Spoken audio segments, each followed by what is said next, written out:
Ucrania está atravesando una crisis en las relaciones cívico-militares que tendrá un enorme impacto en el futuro desarrollo del actual conflicto con Rusia. Según los reportes de varios medios, el presidente Volodymyr Zelensky llamó al comandante en jefe de las Fuerzas Armadas ucranianas, el general Valery Zaluzhny, a una reunión el 29 de enero de 2024, en la que informó a su jefe militar de que se le relevaba de su cargo.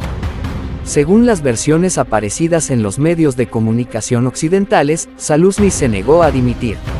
A fecha de 2 de febrero de 2024, la situación exacta del general sigue siendo incierta en medio de un torbellino de rumores sobre su inminente destitución. Las desavenencias entre Zelensky y Zaluzhny suponen un duro golpe para uno de los principios clave en los que se fundamenta la sociedad democrática. Una relación civil-militar basada en la simple proposición de que los dirigentes civiles elegidos democráticamente son la autoridad final en todos los asuntos, incluidos los militares, y en caso de disputas entre los dirigentes civiles y militares, la autoridad civil mantiene la autoridad suprema. Si los informes sobre lo que equivale a una negativa a obedecer la orden legítima de su comandante en jefe civil son ciertos, Zaluzhny abrió la caja de Pandora que, si no se resuelve, podría provocar la rápida desintegración del gobierno ucraniano controlado por civiles y abrir la puerta a la aparición de un gobierno subordinado a la voluntad de los militares ucranianos o sustituido por una junta militar. Ninguna de las dos cosas augura nada bueno, ni para el mantenimiento de la idea de que Ucrania funciona como una democracia al estilo de sus aliados europeos y estadounidenses, ni para las perspectivas de un gobierno estable para Ucrania en un momento en el que se enfrenta a retos económicos, militares y de política exterior sin precedentes. La historia está repleta de ejemplos de desacuerdos entre civiles y militares en tiempos de guerra. La historia estadounidense cuenta con dos ejemplos principales: la división entre George McClellan y Abraham Lincoln durante la Guerra de Secesión, y los desacuerdos entre Douglas MacArthur y Harry Truman durante el conflicto de Corea. Sin embargo, en ambos casos, cuando la autoridad civil exigió la dimisión de la autoridad militar, esta la acató. Zaluzhny, al parecer, se negó a dar un paso al lado, llevando la cuestión del desafío militar a la autoridad civil a un terreno inexplorado. La gestión de las relaciones entre civiles y militares es un proceso complejo que equilibra el asesoramiento que los militares proporcionan a sus superiores civiles con la supervisión real que los dirigentes civiles ejercen sobre los asuntos militares. Dada la disparidad que existe entre la realidad militar basada en hechos y la ficción simplificada, y a menudo politizada, que sigue la dirección civil, las desavenencias no solo son esperadas, sino que de hecho son una realidad que hay que prever, y establecer mecanismos para evitar que estallen en crisis. Uno de los mayores problemas a los que se enfrenta la relación entre civiles y militares es el del control de la agenda y la gestión de la información. Aunque pueden surgir y surgirán desacuerdos entre los líderes militares y sus jefes civiles sobre cuestiones militares, los primeros nunca pueden perder de vista el hecho de que si la relación civil-militar ha de tener éxito, los militares no pueden poseer una agenda que se desvíe de la de sus líderes civiles. Los militares tampoco deben aprovechar el hecho de que dominan en gran medida el flujo de información a la sociedad sobre asuntos militares para utilizar los medios de comunicación como herramienta para articular su propia agenda. En el caso de la división de Zelensky y Zaluzhny, los hechos parecen reflejar que el general lleva ya algún tiempo involucrado en actividades que apuntan a que tiene una agenda que no solo se desvía de la de su comandante en jefe, sino que en muchos aspectos está diseñada para oponerse a su comandante en jefe, una agenda que le pinta como un competidor político de Zelensky. Una vez más, los ejemplos de George McClellan y Douglas MacArthur indican que este tipo de acciones no son únicas en la historia de las relaciones cívico-militares en los países democráticos.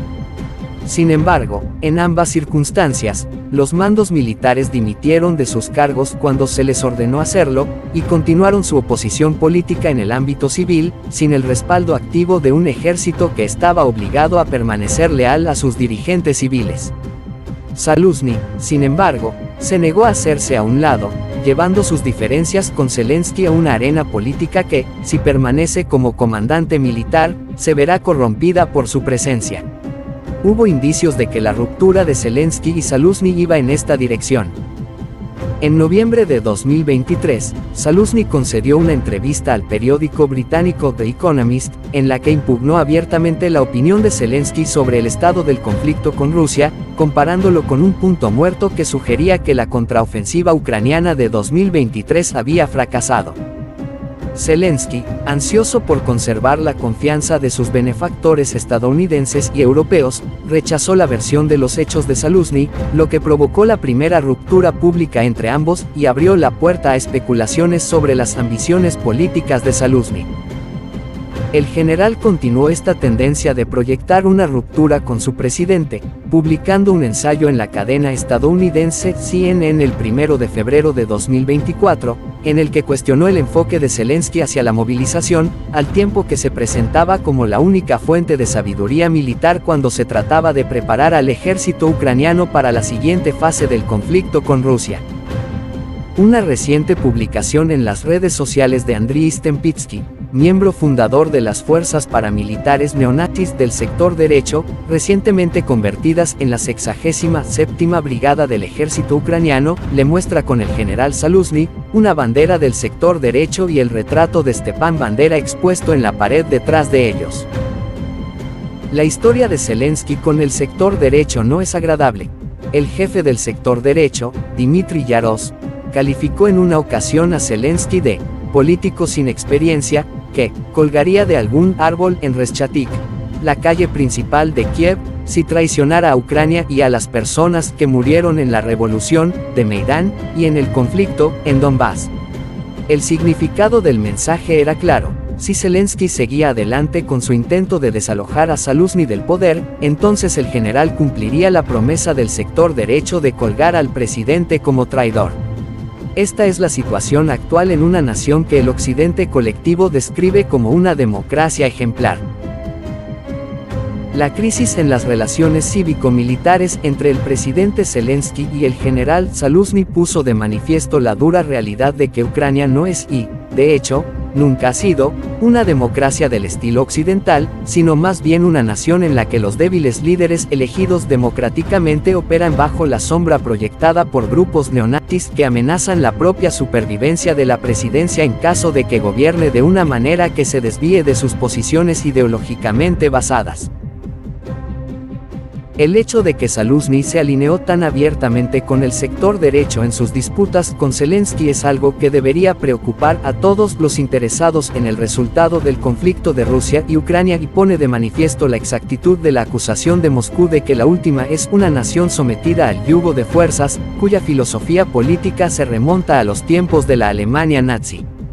Con el presidente ucraniano, este control se hizo de una manera que pretendía disimular el papel desempeñado por el sector derecho. El desafío de Zaluzny a Zelensky, y su alineación abierta con el sector derecho como extensión de este reto, apuntan a un futuro muy problemático para Ucrania, que solo puede resolverse realmente mediante una victoria rusa que incluya el tipo de desnazificación prometido por los dirigentes rusos. El sector derecho es una organización extremista prohibida en Rusia. Amigos, hemos llegado al final de nuestro informe. Gracias por acompañarnos en nuestro vídeo informativo. Hasta la próxima.